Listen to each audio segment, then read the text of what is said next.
મહેસાણા શહેરમાં રખડતા શ્વાનોનો બહુ ત્રાસ છે અને દર વર્ષે કેટલાય શહેરીજનોને શ્વાન કરડે છે.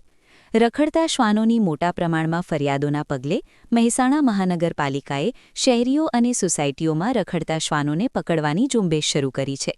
આ રખડતા શ્વાનોને પકડી તેનું ખસીકરણ અને રસીકરણ કરવામાં આવી રહ્યું છે. મહેસાણા મહાનગરપાલિકા વિસ્તારમાં 11,000 કરતાં વધુ શ્વાન હોવાનો મનપાનો પ્રાથમિક સર્વે છે અને અત્યાર સુધીમાં શહેરમાંથી 4,000 કરતાં વધુ શ્વાનો પકડી પાડવામાં આવ્યા છે.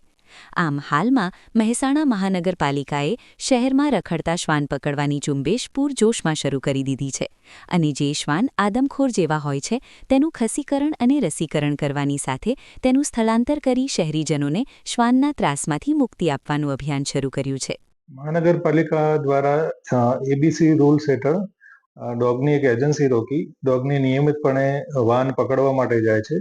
ડેઇલીના લગભગ 30થી 35 જેટલા ડોગ્સ પકડવામાં આવે છે અને તેટલે જ પ્રમાણમાં અત્યારે ઓપરેશન કરવામાં આવે છે. નગરપાલિકાએ એક ડેડિકેટેડ બિલ્ડિંગ ભાડે લઈ તેમાં ઓપરેશન થિયેટર અને ડોગ્સને રાખવા માટેની ઓપરેશન પોસ્ટ ઓપરેટિવ જે અઠવાડિયું રાખવા પડે છે એની પણ વ્યવસ્થા કરેલી છે. અંદાજિત અત્યારે સુધીમાં મહેસાણા શહેરમાં 4,000 જેટલા ડોગ્સને આપણે કાસ્ટ્રેશન કરી અને વેક્સિનેટ કરેલા છે. કુલ સંખ્યા અમારા સર્વે પ્રમાણે જે અમે સેન્સસ કરાવેલું હતું ડોગ સેન્સસ એ પ્રમાણે 10,000 થી 11,000 ડોગ્સ જેટલા થાય છે અને અમે આશાવાદી છીએ કે લગભગ ઓક્ટોબર મહિના સુધીમાં આ તમામ ડોગ્સનું કેસ્ટ્રેશન પૂર્ણ થશે.